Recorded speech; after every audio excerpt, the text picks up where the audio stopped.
I'm Catherine Brown and I'm CEO of the Lord Mayor's Charitable Foundation.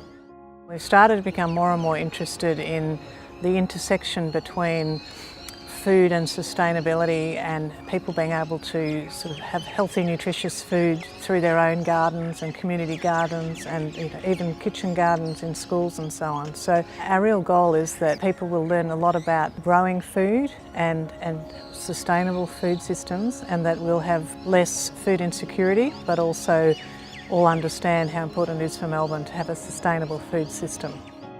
I love foundations that are connecting people and food and environment, because ultimately that's it. We're in this together. If you eat, you're involved in agriculture. My name's Costa Georgiadis. My relationship with the Lord Mayor's Charitable Foundation began at the Sustainable Living Festival. There's three awesome initiatives that captured my imagination as soon as I heard about them, and the three initiatives: food sustainability. One of the most important projects we've funded really was the Food Print project, which has mapped Melbourne's food bowl and given us knowledge really for the first time about what we have to celebrate now, which is 47% of our food is grown within Melbourne and the peri-urban fringe, but also the challenges we have to keep that strong food bowl. As we grow and as the city spreads, we're planting houses instead of vegetables. We need to have a conversation about the importance of this agricultural land. I'm right behind another initiative of the Lord Mayor's Charitable Foundation, which is all about food security. About 3% of Melburnians are food insecure, so that means they actually can't afford to buy the food they need.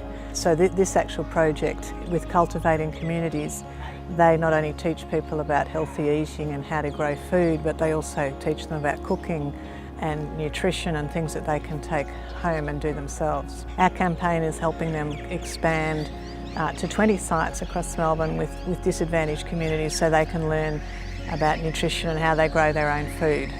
If we can encourage that by supporting these spaces and creating more opportunities for more people to come and garden and be mesmerised by nature, then we're building more secure communities. The Lord Mayor's Charitable Foundation is also dealing with food waste, and that's an initiative that I can't help but be involved with.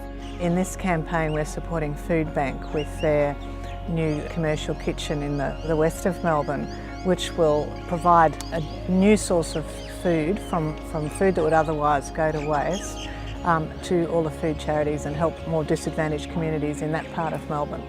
I mean, Melburnians love food and we're known for having the most fantastic food, but the foundation is really looking long term and saying, how do we change Melbourne for good? You know, what are the issues facing Melbourne now and what can we do as a community about them? So if you're passionate about Melbourne, if you want to see thriving communities where you live and everywhere you go in this great city, then get behind the Changing Melbourne for Good campaign. You can learn more details at LMCF, Lord Mayor's Charitable Foundation.org.au. Go on, get behind it for a better Melbourne.